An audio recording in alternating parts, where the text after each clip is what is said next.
Hello everyone, it's Daisy here again. Happy Thursday, and today I bring to you another story for our Storytime series. Today we're going to be reading The Sleeping Beauty, and as always, I'm so excited to share it with you, and I hope that you are as well.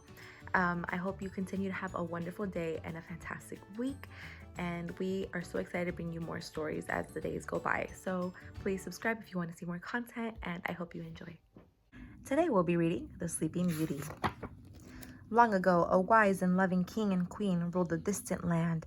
They were very happy, but still they wished every day for a child to share their joy. One summer's day, the king and queen went down to the garden pond where it was cool. All around the water's edge were long cattails and beautiful water lilies.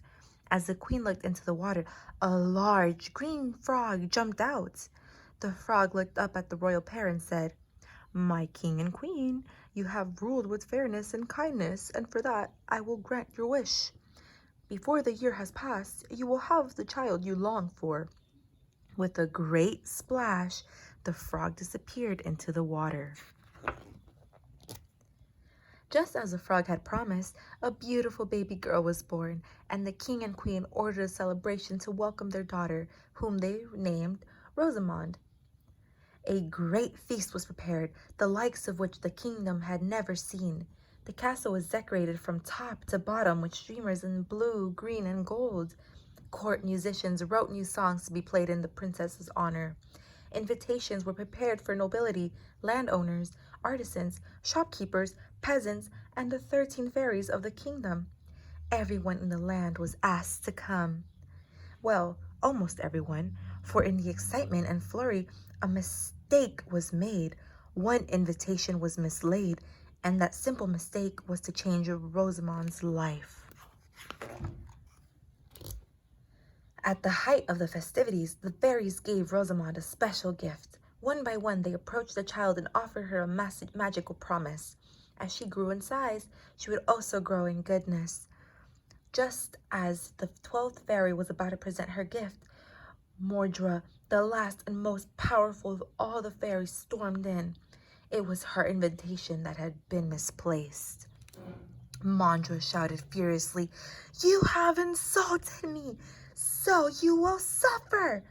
Before your precious Rosamond reaches her 16th year, she will prick her finger on a spinning wheel spindle and die." The 12th fairy rushed to Rosamond's cradle. "My gift is this, sweet child," she proclaimed. "You shall not die, but rather fall into a deep sleep that would be ended by the promise of true love."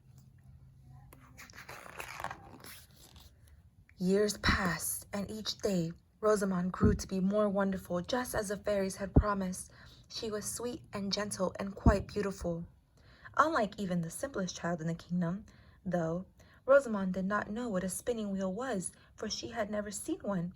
The king and queen had long ago ordered that they all be removed from the castle. On the eve of her 16th birthday, Rosamond was exploring the palace, as she was accustomed to doing, and came upon a staircase that went up an old tower.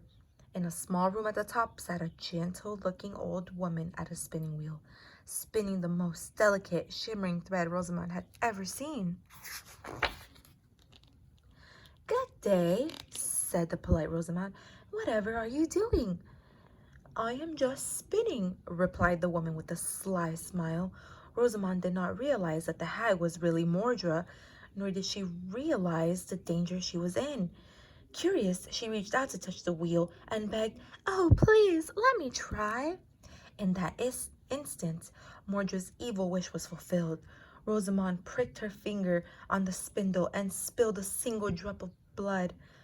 As the wicked fairy laughed, Rosamond slumped to the ground. She was not dead, as Mordra had hoped, but lay in an enchanted sleep. As a part of the 12th fairy's spell, a deep sleep also fell over the whole castle. The horses in the barn, the kittens in the courtyard, the pigeons on the rooftops, all nodded off right where they were. The cook fell asleep as he stirred the big pot of soup on the hearth, and the guards all snored loudly at their posts. Even the king and queen slept, upright and proper, as they sat on their thrones. Mordra, angry that her plan had been thwarted, caused a thick, tangled hedge of razor-sharp thorns to surround the castle. "Let the promise of true love pass through that," she cackled. From village to village, stories were told of the fairies placing Rosamond on a special bed as she lay in magical slumber. Many young men tried to reach Rosamond, but none could pass the thorny hedge. One day, a prince from a faraway land heard the story of Sleeping Beauty. Prince Evan was a bold and adventurous young man, and something about the story aroused his curiosity. He did not know why, but he felt sure that he must find this princess, and he set off at once. After many days of hard riding, Evan came to the thorny hedge. As he reached out to push away a branch, flowers burst forth from every part of the hedge, and the branches parted to make a path to the castle. Evan rushed into the courtyard. To his amazement, every living thing in the castle was fast asleep.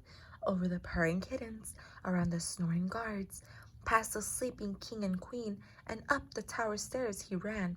At the top, he found Rosamond, asleep on her bed. Dazzled by Rosamond's beauty, Evan knelt down and gently kissed the girl's cheek. Rosamond's eyes opened, and the first thing she saw was the face of the prince. "You have broken the spell," she said, "and in you I see the promise of true love." The two walked back to the castle, and as if by magic, life began to stir about them once again. The kittens stretched and yawned. The horses rose clumsily, then whinnied and switched their tails. The pigeons began cooing and flapping their wings. The cook resumed stirring his soup while the guards stopped snoring and stood at attention. The king and queen awoke to find Rosamond and Evan standing before them. The 12 fairies' gift had indeed come to pass. Rosamond and Evan were wed soon after, and the young couple departed for the prince's homeland, where they lived happily ever after. The end.